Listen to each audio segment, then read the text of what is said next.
এখন ব্যাক পেনের কারণগুলো কি? মূলত ব্যাক পেনের কারণ হলো দুইটি।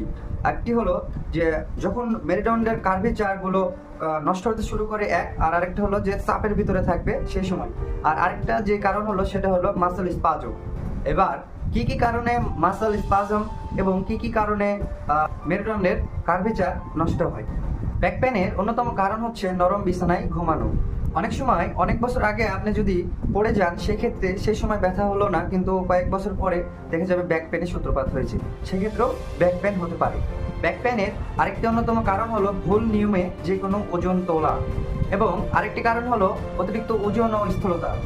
ব্যাক পেনের আরও একটি গুরুত্বপূর্ণ কারণ হলো হাই হিল জুতা।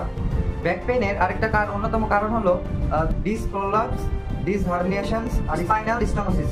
যেগুলো বললাম এগুলো যদি কারো থাকে তাহলে সে দীর্ঘদিনের পরে আপনার এই ব্যাক পেনে আক্রান্ত হবে।